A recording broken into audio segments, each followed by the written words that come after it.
Gates of Imagination presents The Haunted Valley by Ambrose Bierce. Read by Billy Dixon. Chapter 1. How Trees Are Felled in China. A half-mile north from Dunfer's, on the road from Hutton's to Mexican Hill, the highway dips into a sunless ravine which opens out on either hand in a half-confidential manner, as if it had a secret to impart at some more convenient season. I never used to ride through it without looking first to the one side and then to the other, to see if the time had arrived for the revelation. If I saw nothing, and I never did see anything, there was no feeling of disappointment, for I knew the disclosure was merely withheld temporarily for some good reason which I had no right to question. That I should one day be taken into full confidence I no more doubted than I doubted the existence of Jo, Dunfer himself, through whose premises the ravine ran. It was said that Jo had once undertaken to erect a cabin in some remote part of it, but for some reason had abandoned the enterprise and constructed his present hermaphrodite habitation, half residence and half groggery at the roadside, upon an extreme corner of his estate, as far away as possible, as if on purpose to show how radically he had changed his mind. This Jo, Dunfer, or as he was familiarly known in the neighborhood, Whisky Jo, was a very important personage in those parts. He was apparently about 40 years of age, a long, shock-headed fellow with a corded face, a gnarled arm and a knotty hand like a bunch of prison keys. He was a hairy man with a stoop in his walk, like that of one who is about to spring upon something and rend it. Next to the peculiarity to which he owed his local appellation, Mr. Dunfer's most obvious characteristic was a deep-seated antipathy to the Chinese. I saw him once in a towering rage because one of his herdsmen had permitted a travel-heated Asian to slake his thirst at the horse trough in front of the saloon end of Jo's establishment. I ventured faintly to remonstrate with Jo for his unchristian spirit, but he merely explained that there was nothing about Chinamen in the New Testament, and strode away to wreak his displeasure upon his dog, which also, I suppose, the inspired scribes had overlooked. Some days afterward, finding him sitting alone in his bar-room, I cautiously approached the subject when, greatly to my relief, the habitual austerity of his expression visibly softened into something that I took for condescension. "You young Easterners," he said, "are a mile and a half too good for this country, and you don't catch on to our play.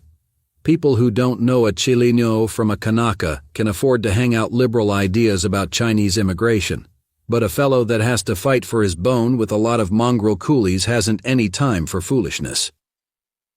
This long consumer, who had probably never done an honest day's work in his life, sprung the lid of a Chinese tobacco box and with thumb and forefinger forked out a wad like a small haycock.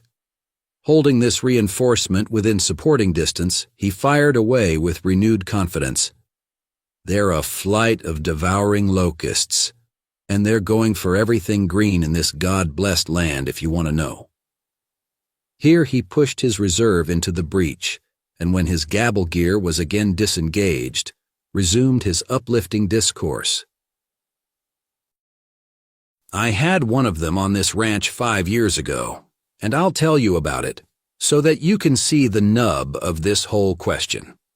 I didn't pan out particularly well those days, drank more whiskey than was prescribed for me, and didn't seem to care for my duty as a patriotic American citizen. So I took that pagan in as a kind of cook. But when I got religion over at the Hill and they talked of running me for the legislature, it was given to me to see the light. But what was I to do? If I gave him the go, somebody else would take him and mightn't treat him white. What was I to do?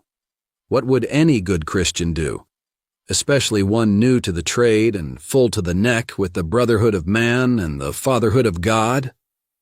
Jo paused for a reply with an expression of unstable satisfaction, as of one who has solved a problem by a distrusted method. Presently he rose and swallowed a glass of whiskey from a full bottle on the counter, then resumed his story. Besides, he didn't count for much. Didn't know anything and gave himself airs. They all do that. I said him nay, but he muled it through on that line while he lasted. But after turning the other cheek 77 times, I doctored the dice so that he didn't last forever. And I'm almighty glad I had the sand to do it. Joe's gladness, which somehow did not impress me, was duly and ostentatiously celebrated at the bottle. About 5 years ago, I started in to stick up a shack. That was before this one was built, and I put it in another place.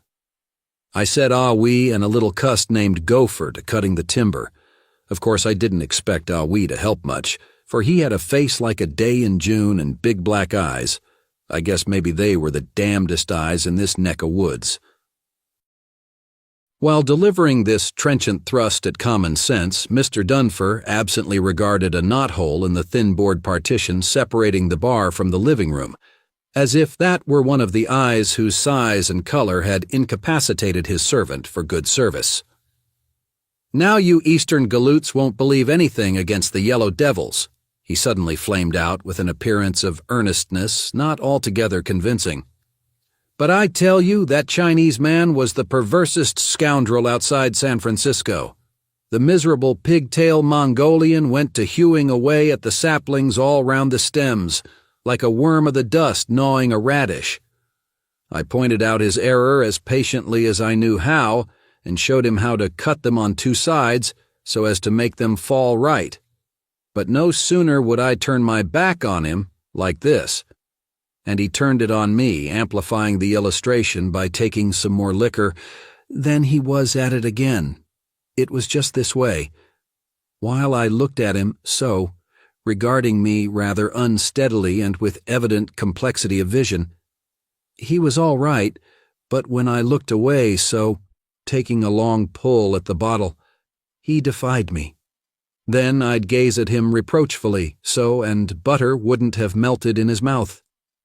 Doubtless Mr. Dunfer honestly intended the look that he fixed upon me to be merely reproachful, but it was singularly fit to arouse the gravest apprehension in any unarmed person incurring it, and as I had lost all interest in his pointless and interminable narrative, I rose to go.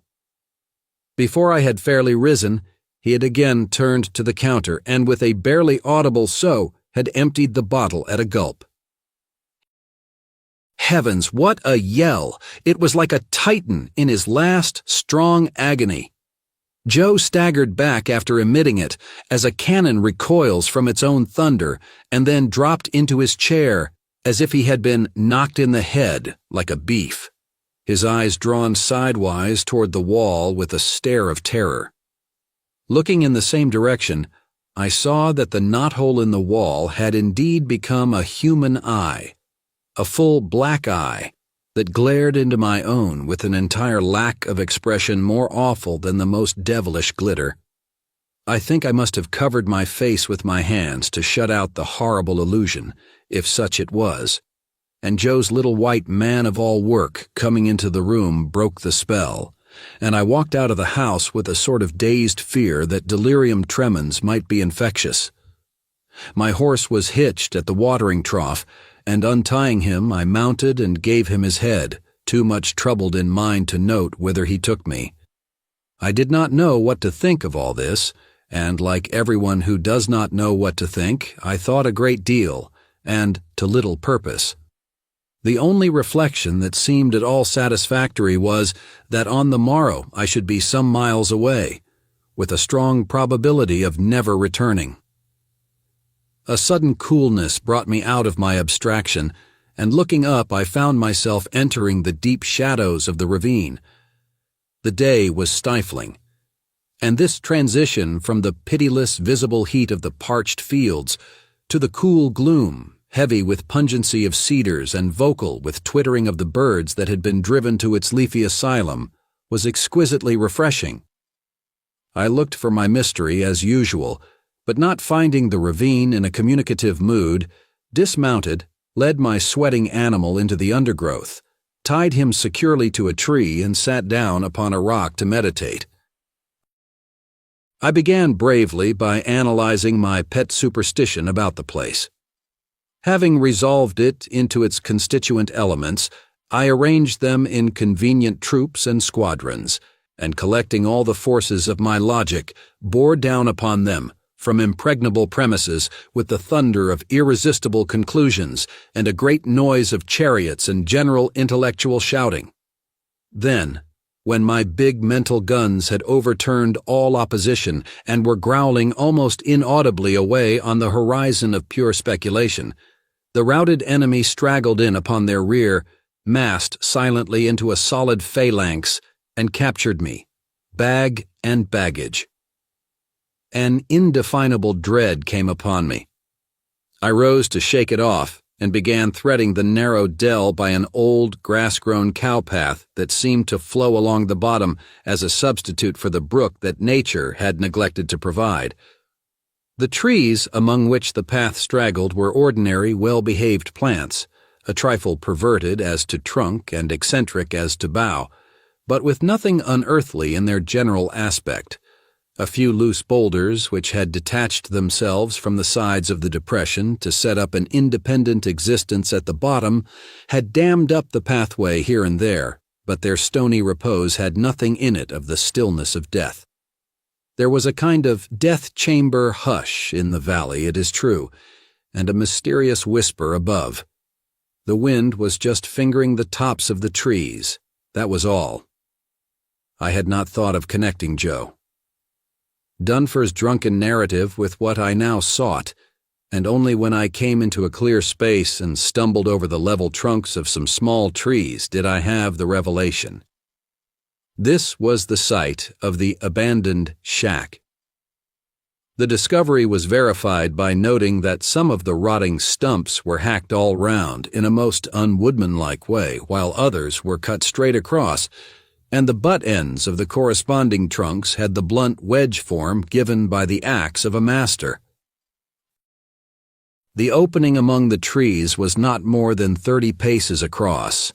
At one side was a little knoll, a natural hillock bare of shrubbery but covered with wild grass, and on this, standing out of the grass, the headstone of a grave. I do not remember that I felt anything like surprise at this discovery. I viewed that lonely grave with something of the feeling that Columbus must have had when he saw the hills and headlands of the New World. Before approaching it, I leisurely completed my survey of the surroundings. I was even guilty of the affectation of winding my watch at that unusual hour, and with needless care and deliberation. Then I approached my mystery. The grave, a rather short one, was in somewhat better repair than was consistent with its obvious age and isolation, and my eyes, I dare say, widened a trifle at a clump of unmistakable garden flowers, showing evidence of recent watering.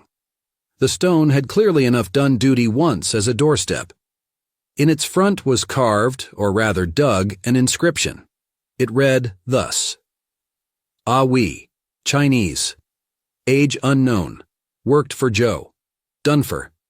This monument is erected by him to keep the Chinese's memory green. Likewise as a warning to celestials not to take on airs.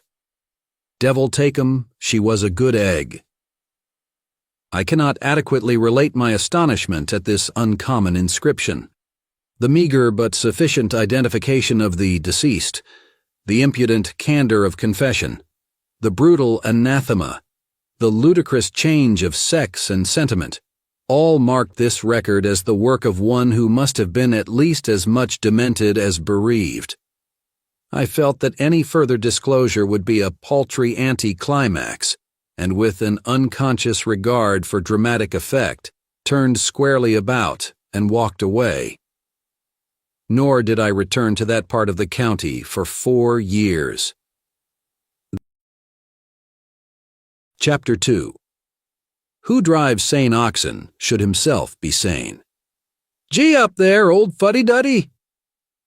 This unique adjuration came from the lips of a queer little man perched upon a wagon full of firewood, behind a brace of oxen that were hauling it easily along with a simulation of mighty effort which had evidently not imposed on their lord and master.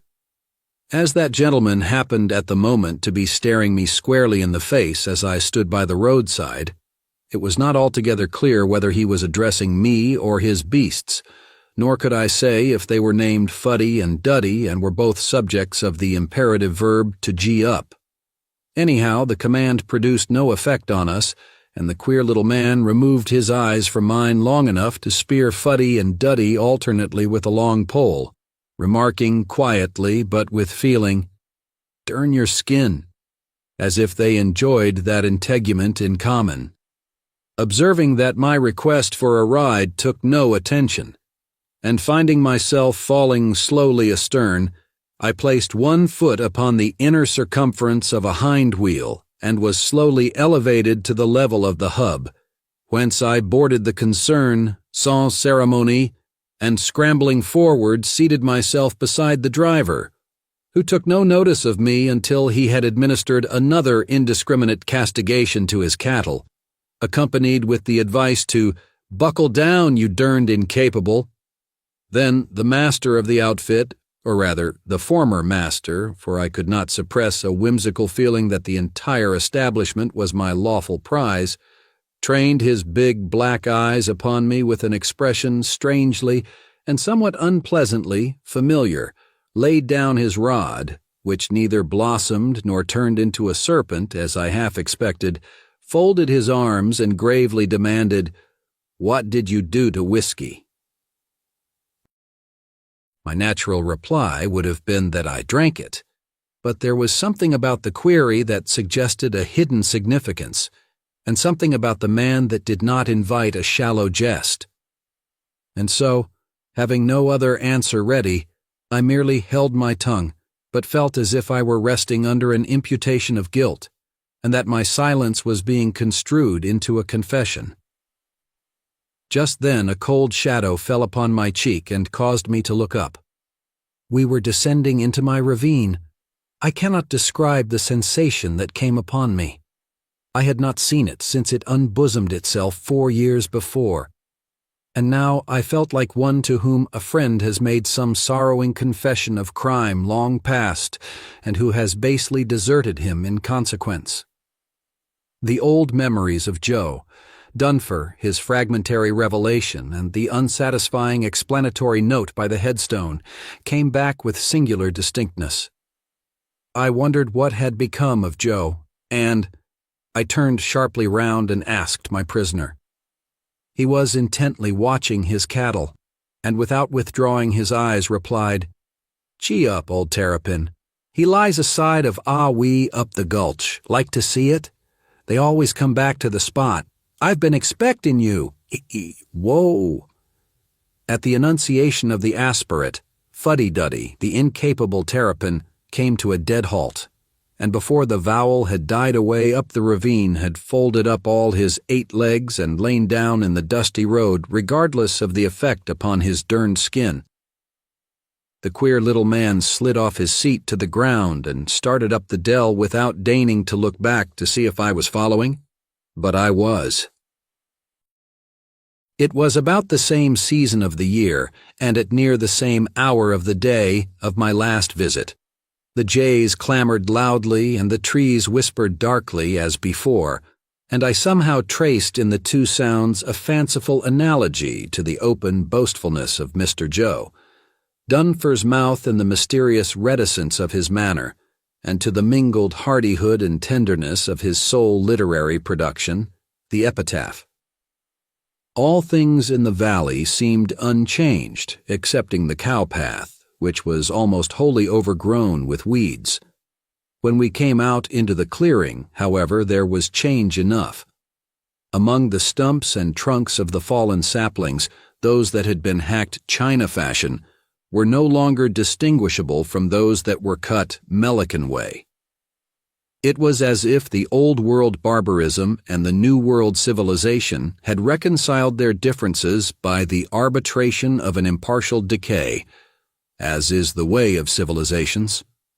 The knoll was there, but the Hunnish brambles had overrun and all but obliterated its effete grasses, and the patrician garden violet had capitulated to his plebeian brother, perhaps had merely reverted to his original type. Another grave, a long, robust mound, had been made beside the first, which seemed to shrink from the comparison, and in the shadow of a new headstone the old one lay prostrate, with its marvelous inscription illegible by accumulation of leaves and soil. In point of literary merit, the new was inferior to the old, was even repulsive in its terse and savage jocularity. Jo Dunfer, done for. I turned from it with indifference, and brushing away the leaves from the tablet of the dead pagan restored to light the mocking words which, fresh from their long neglect, seemed to have a certain pathos. My guide, too, appeared to take on an added seriousness as he read it, and I fancied that I could detect beneath his whimsical manner something of manliness, almost of dignity.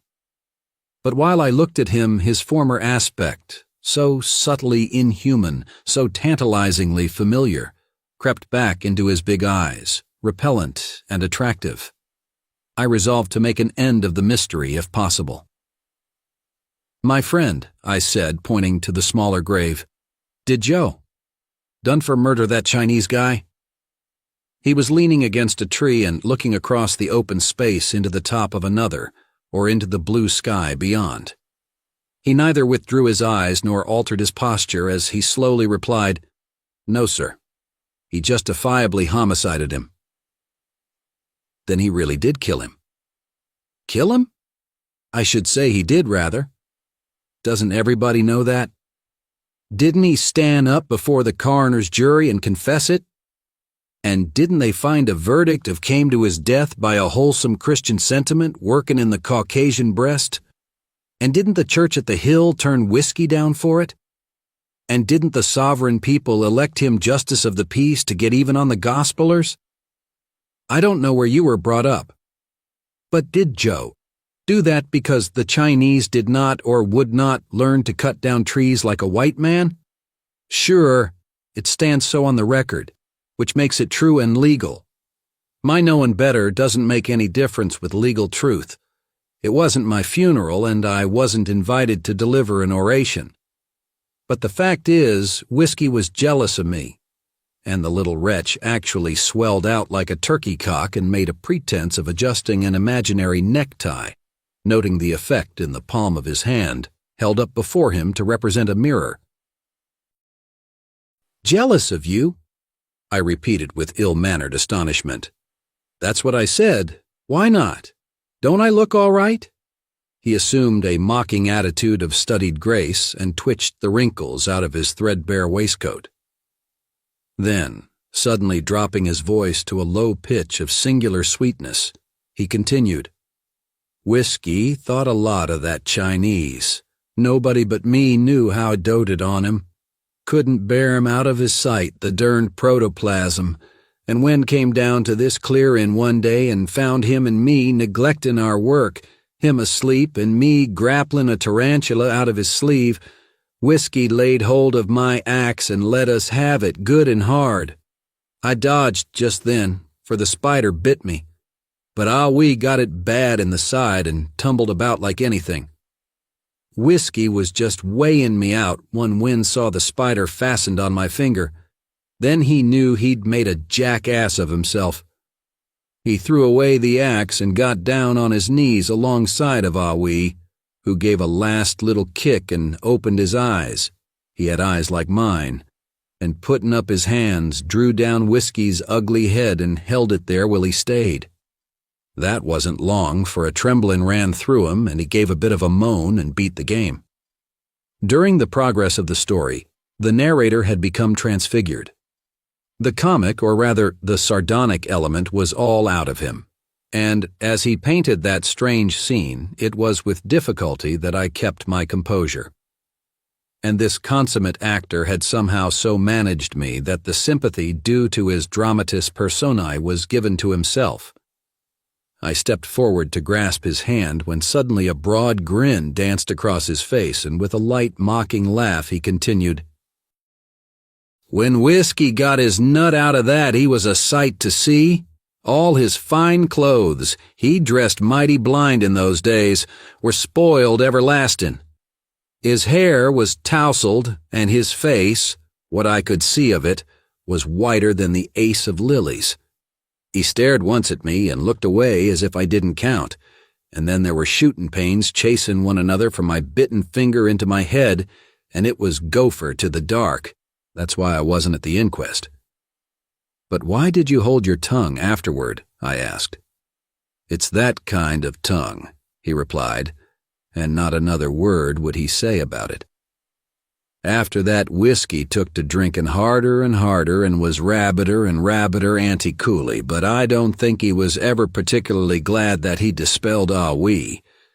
He didn't put on so much dog about it when we were alone as when he had the ear of a derned spectacular extravaganza like you. He'd put up that headstone and gouged the inscription according to his varying moods. It took him 3 weeks working between drinks. I gouged his in 1 day." "When did Joe die?" I asked rather absently. The answer took my breath. "Pretty soon after I looked at him through that knothole, when you had put something in his whiskey, you derned Borgia." Recovering somewhat from my surprise at this astounding charge, I was half-minded to throttle the audacious accuser, but was restrained by a sudden conviction that came to me in the light of a revelation. I fixed a grave look upon him and asked, as calmly as I could, "And when did you go loony?" "9 years ago," he shrieked, throwing out his clenched hands. "9 years ago, when that big brute killed the woman who loved him better than she did me. Me who had followed her from San Francisco where I won her at draw poker. Me who had watched over her for years when the scoundrel she belonged to was ashamed to acknowledge her and treat her white. Me who for her sake kept his cussed secret till it ate him up. Me who when you poisoned the beast fulfilled his last request to lay him alongside her and give him a stone to the head of him. And I've never since seen her grave till now, for I didn't want to meet him here." "Meet him? Why, Gopher, my poor fellow, he is dead. That's why I'm afraid of him." I followed the little wretch back to his wagon and wrung his hand at parting. It was now nightfall, and as I stood there at the roadside in the deepening gloom, watching the blank outlines of the receding wagon, a sound was borne to me on the evening wind, a sound as of a series of vigorous thumps, and a voice came out of the night. "Gee up there, you derned old geranium." Thank you for listening to this audiobook. If you enjoyed this story, don't forget to give it a thumbs up and subscribe to our channel so you don't miss our next uploads. See you in the next audiobook.